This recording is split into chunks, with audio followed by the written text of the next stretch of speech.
All right, let's talk about something really important. We all spend our lives working hard, right? Building something we're proud of.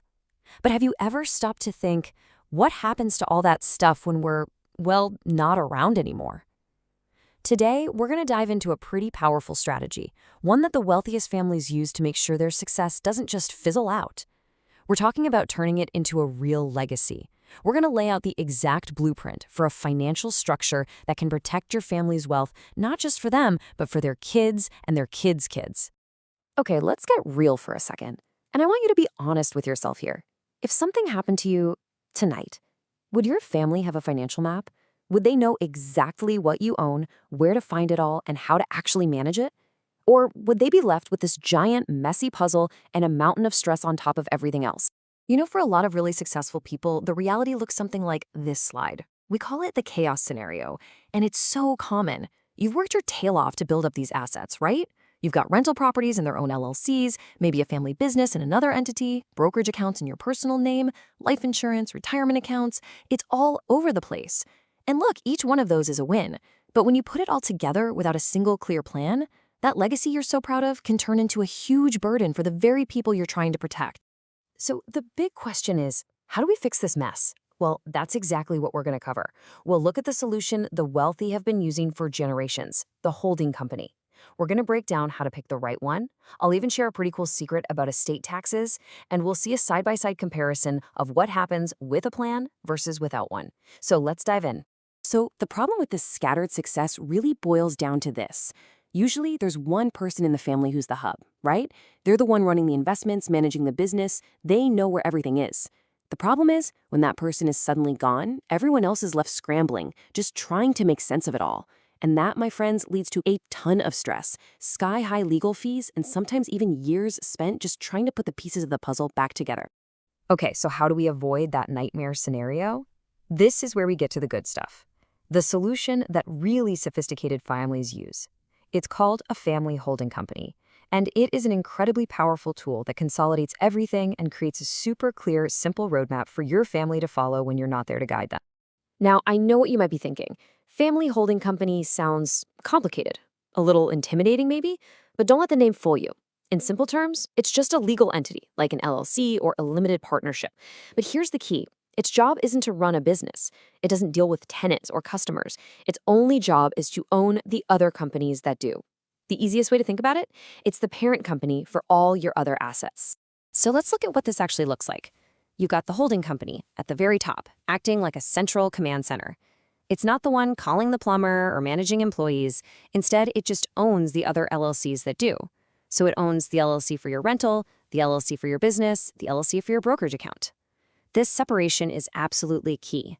The children companies handle all the day-to-day stuff, while the parent holding company gives you that one single point of ownership and control. Everything flows up to it. So why go through the trouble of setting this all up? Well, the benefits are frankly game-changing. First off, you get to consolidate everything. No more scattered mess. You have one simple, clean financial picture. Second, you build a fortress of asset protection around your wealth. We'll talk more about that in a bit.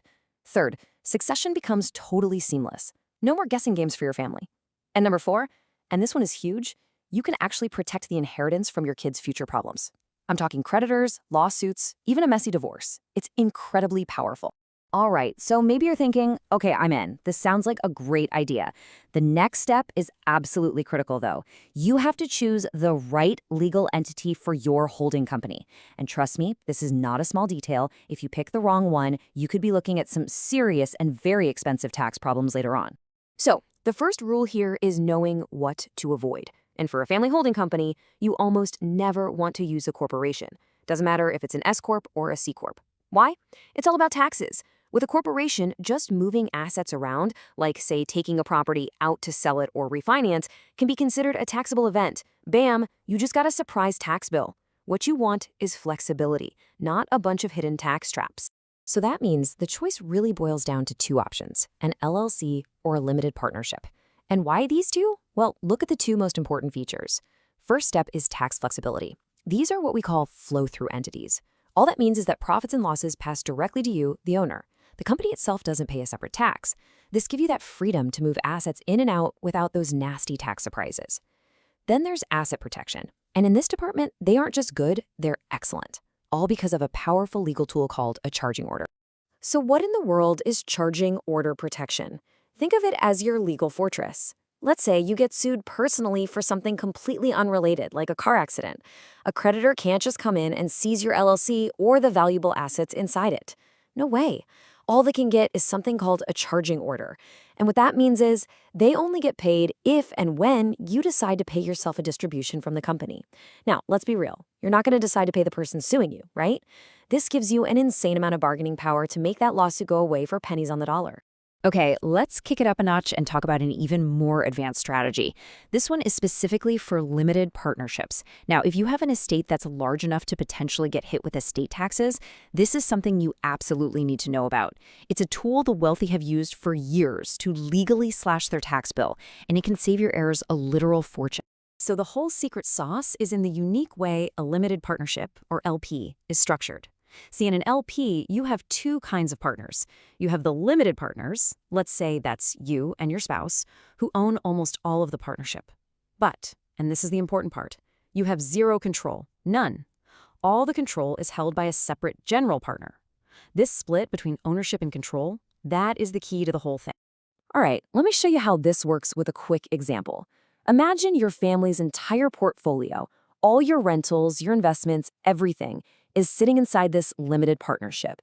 And let's say the total fair market value is a nice round $2 million. Now you think, for estate tax purposes, the value is $2 million, right? Simple enough.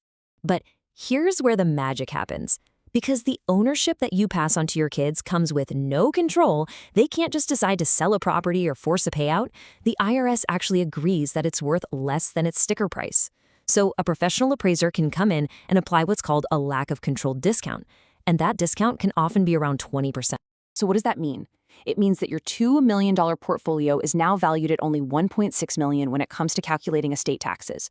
You just legally made $400,000 of value vanish as far as the IRS is concerned. That is a huge, huge advantage. Okay, to really hammer this home, let's tell a quick story. This will show you the real-world difference between having a plan and not. So let's meet John, who left behind a legacy of chaos, and Lisa, who left a legacy of clarity.